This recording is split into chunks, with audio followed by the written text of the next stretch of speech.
Alright, so getting this out of the way, I don't currently have a working computer, which is why you're seeing real life footage right now. I do actually, though, have a perfectly working iPad with screen recording capabilities, but I'd rather upload some weeb shit before a single second of Bedrock Edition garbage makes it to my channel. But anyways, what ended up happening was last week when I uploaded that stupid dumbass meme, rendering that thing actually physically destroyed my computer. Like the battery swelled up afterwards, and like the bottom physically separated from the rest of the casing, and you could see like the internals from the side and stuff. So I sent that fire hazard to Apple, and they repaired it, and now it's actually currently shipping its way back to me. But genius cannot wait, because here at Zombachu Labs, all we do is innovate. And what I have for you today is the world's first organic, artisan, handmade redsone tutorial. And I saved a particularly special creation for this. What that is an expandable 3-high portcullis. And this is the only creation that can do this god-awful format any justice. Anyways, oh yeah, and before I continue, I want to give a special shout out to Skeleton, who helped me make this 4 years ago. Don't know if you want your name associated with this. Sorry if you didn't. Anyways, here we go. So this is the creation. This is the hallway or whatever. It's 3 high. And unfortunately, this creation does have something going for it. It is expandable to 15, which most portcullises can't say they are. I only drew 13 though, because I'm bad at planning. So just imagine an extra 2 on the side. So the way this works is when it closes, first this comes up, and then that comes back down. And then this comes down over here. And these are the door blocks. So these could be like fences or iron bars or pretty much whatever you want. And that's the whole point, is that they're like a different block. And then this gets pushed up when it opens. This gets pushed up when it opens, and then from the gravel or whatever, and then that falls back down from gravity. And yeah, now you just saw the first reason why this is bad, and that's because we couldn't be bothered to do actual redstone apparently, so we just used gravity blocks. Every redstoner's favorite thing to do. So this could be like gravel or sand or whatever, and what makes it like extra bad is after it falls back down and after like the door is like fully open, it's not seamless. We did have the decency to like not showing you redstone at least, but you can see like the sand or the gravel or whatever in the floor when it's closed. Oh, actually, I need this, hold on.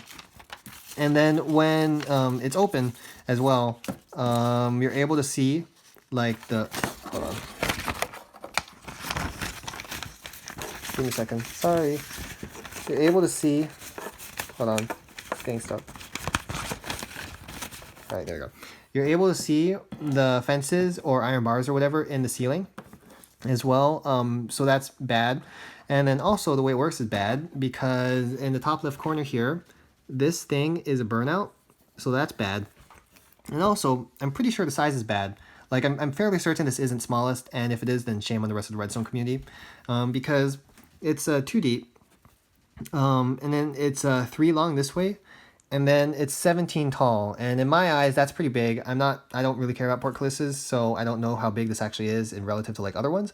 But imagine this is pretty bad. Imagine like the smallest is probably like only 2 wide or something, or maybe even just 1. But anyways, that's the state of this thing.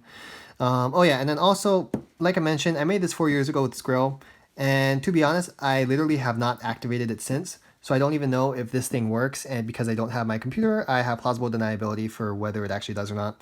And quite frankly, I don't really care if it does. So I'll let you guys make this and then tell me, and then test it if it does. Tell me in the comments. Probably not even gonna respond. But yeah, that's the state of this creation. That's the state of this video. My arm is actually hurting right now from like holding this phone at its current angle.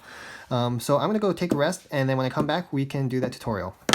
Alright, so it's the next day, and I was actually working on the tutorial, as you can see here, but it turns out that since last night, my computer actually arrived back.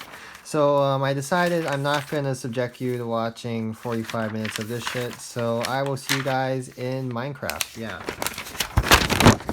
Alright, so as you can see, we are back in Minecraft, and since I had to ditch the arts and crafts idea to keep this at least a little bit artisan, we are in a flower forest biome.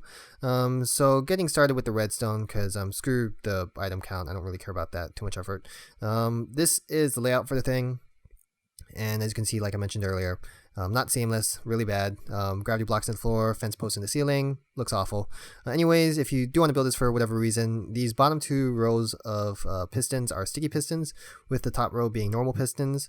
Then you have 4 layers of gravity blocks. I have white concrete powder here, but you can use like sand or gravel or any substitute for that. And then there's your floor. And then there's your opening, and then you have 3 rows of whatever block you want to fill your opening when it's closed. In this case, I have fence blocks. And then you have your ceiling blocks there, and then once again you have sticky pistons on the bottom for this worm, and then normal pistons on the top facing downwards. Now to get started on the redstone, I'm going to do the input first. So I'm going to go 1 block up there, and then 1, 2, 3 to the side, and slap a button on that to indicate that's the input. Can put it on all sides, actually not that side. So button there, and then we're gonna wire up these pistons down here. So rows of blocks and dust like this, and these will just be powering all these boys when they activate. And oh yeah, like I should probably mention that in order to expand this, you can basically take any one of these slices and just keep stacking it on that way up until it reaches 15, because every single one of these is going to be exactly the same redstone. Just keep on stacking that. Yeah. So to power that, we need to come back around here, place dust there, going into a repeater, going into a block, and that'll power the bottom one. To power the middle one, we need to have a 3-tick repeater there, and then also we are actually going to power that through a 4-tick repeater as well. Now this 4-tick repeater is doing double duty because it's also going to be going into dust here, going into a sticky piston rather, holding a block there with a 2-tick repeater here. I'm not sure what that does. I think it pulses again or something, or extends something around there, so it retracts. Like I mentioned, I haven't activated it, and I still haven't, even though I'm in Minecraft now. So the steep piston there, and then we need to power this top bit somehow, and in order to do that, I'm going to just bring a signal around here. So dust there, torch there, and that will be going into a repeater on 3 ticks, going into dust there, and that'll go into a sticky piston that'll retract a redstone block. And the reason why this complexity is necessary is because it also needs to give a monostable pulse. Repeater there, dust there, and then the block there will make it so that when this torch turns off, this will actually spit out the block, and then it will only give a 1-tick pulse to this piston and all this other crap here, instead of just retracting for a while and then just leaving power on and breaking presumably the entire thing. So that's what that's doing there. And then also we need to bring the signal up to the top, and in order to do that we need a torch there, going into dust, going into torch here, and that will be going into a hopper dropper circuit. So maybe I do care about this creation a little bit. So hold on, dropper there facing upwards, and then hopper here facing downwards into that dropper, and then hopper facing sideways into that.